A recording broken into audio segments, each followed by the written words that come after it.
Mr. Speaker, I am a Canadian, I am a Jew, and I am a Zionist. I am proud to have been born in this country. I am proud that my family came here in the 19th century and helped build this country. My family members fought in the World War I and World War II. We are part of Canada and lucky to be so. I've represented Canada in swimming internationally. I've represented Canada as a parliamentarian. And there's no place in the world I want to be other than in Canada. Welcome back to the A News Network. Today we will listen to Anthony HorseFather. This guy should walk the floor. I don't know why they won't do it. If he turns into an independent, that is the most ridiculous thing. He's going to be gone.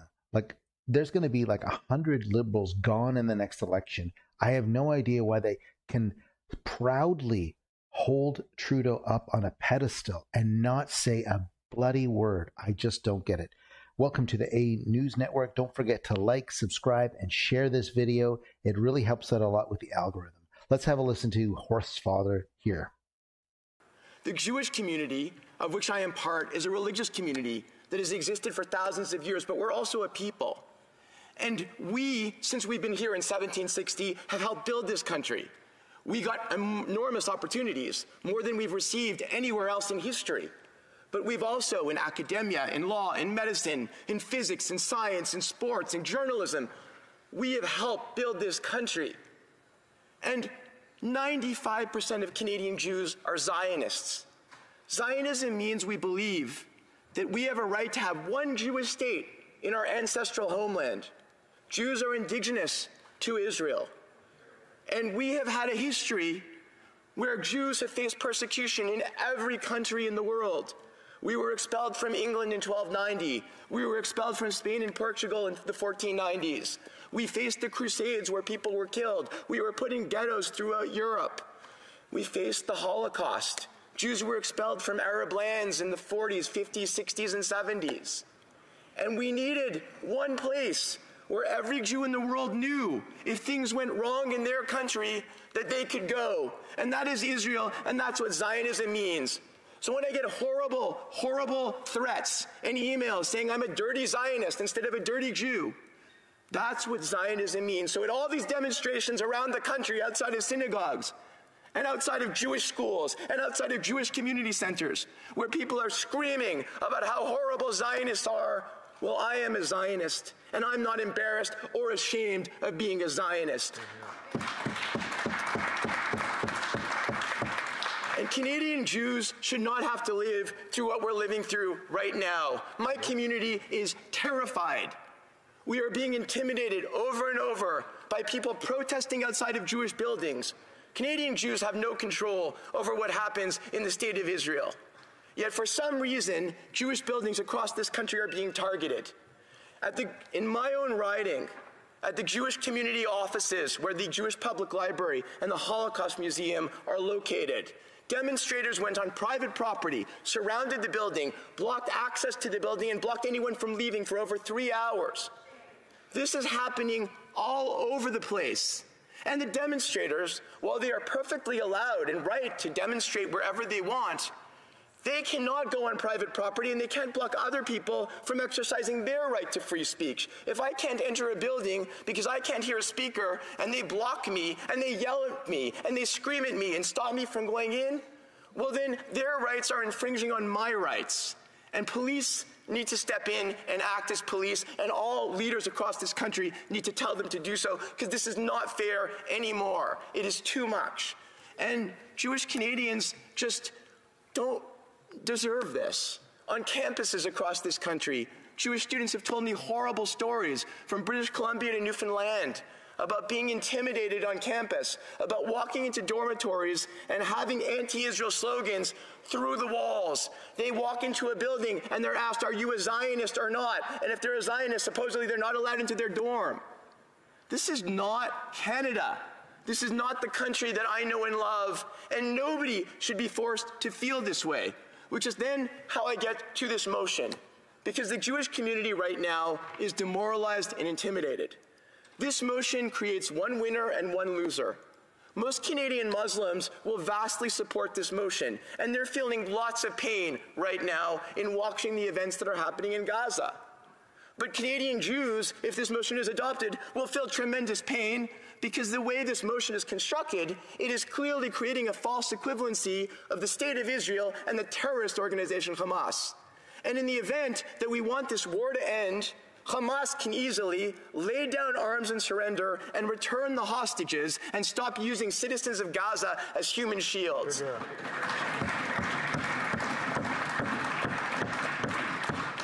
And essentially, while I appreciate my colleagues in the NDP, this motion, as some other colleagues have said, rewards Hamas. We, for generations in Canada, under successive Liberal and Conservative governments, have said that the way to recognize a Palestinian state, which we all want, living in peace side by side with Israel and in dignity and offering dignity to both peoples, should come when the two states, the two parties, negotiate their borders and the Palestinians elect a government to govern that territory. The West Bank is governed by Fatah, which has been in power without an election for 20 years. Mr. Abbas was elected in 2004. And on the other side, on Gaza, you have a terrorist organization, Hamas, that has not held elections since 2007 and is recognized by Canada as being a terrorist organization. So Hamas launched the deadliest attack on Israel, the deadliest pogrom against Jews since the Holocaust, and we're changing our foreign policy to reward Hamas and say, good for you terrorists, you attacked a sovereign state, killed lots of people, including babies and women and everyone else, and raped and pillaged and brought people back as hostages who have now been there for almost 5 months. And yeah, let's recognize that state that we've never recognized before. What a great idea for other places in the world where terrorism ferments. Who would love this? Iran. Iran would love this because Iran is the people in the Middle East that are fermenting terrorism everywhere, whether it's Hezbollah in the north or Hamas in the south. They are supporting this, and they are loving every minute as the world tears itself apart to criticize Israel instead of focusing on Iran and its regime. And when you talk about arms sales, Mr. Speaker, let's first recognize that the American government supplies billions of dollars of arms to Israel. Canada and the Canadian government don't sell arms to Israel directly. We have provided for many years only non-lethal weapons because nobody's applied for lethal weapon permits, and these non-lethal weapons are going to a friend and ally, Israel, at a time of war.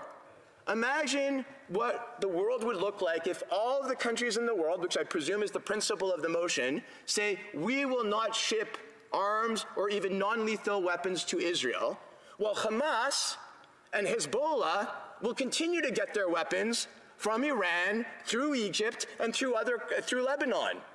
So Israel, while it has missiles launched at it from Hezbollah in the north and Hamas in the south, will be unable to fight back and be bereft of weapons. That, Mr. Speaker, is a false equivalency that we're now making between Hamas, a terrorist organization, and Israel. And I don't think that this motion goes toward furthering anything toward peace. In fact, it's doing the opposite. It's telling our friend and ally that they're being treated in a different way than the terrorist organization, which is benefiting from weapons being shipped to it. I had the opportunity with the member from Calgary Nose Hill and the member for Eglinton Lawrence and the member for Thornhill and the member for Winnipeg. I wish I could remember the name of the riding, Charleswood, St. James, Assiniboia, Headingley, to visit Israel. And we saw the wreck of the destruction of Hamas. We visited a kibbutz where we saw buildings burned and people who had been burned to death in their safe rooms. We saw blood splattered all over the place, houses ransacked. We heard from people who had been terrorized. And you have to understand, Mr. Speaker, Israel feels that if they don't destroy the terrorist group Hamas, there will be another pogrom that kills more Israelis tomorrow or the next week or the next month. So I understand how horrible it is to see the situation in Gaza. I understand how the world looks at it with revulsion to see people dying. But we also have to understand that a democratic nation has been on many occasions attacked, war started against it, and now all sides in Israel feel they need to fight back. And so, Mr. Speaker, I stand with Israel, our democratic ally, our friend, and we, when a time of war, is when you look at countries and you say, do you stand with our ally or not? Mr. Speaker, Canada should be standing with Israel. Canada should be defending the right of Israel to fight back against a terrorist organization, and we should not be passing motions that make the terrorist organization equivalent to a democratic state. Thank you.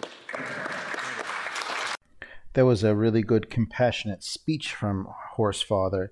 And like I said, he should walk the floor. I don't understand what pride he has in supporting the corruption and the scandals of the Liberals and everything that has happened over the years, 9 years, how embarrassing it is for him to represent and keep Trudeau in power. It's disgusting. And history will show what he has done. And he should just walk away. I want him to walk away. I want him to stand up for his people and do it. Don't stick around and help Trudeau with this corruption. Anyway, thanks for watching. I'll see you in the next video. I hope you like this content. Let me know in the comments what you think. Thanks for watching.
Welcome back to A News Network. Thanks for joining. Don't forget to like and subscribe for more videos. Your support really matters.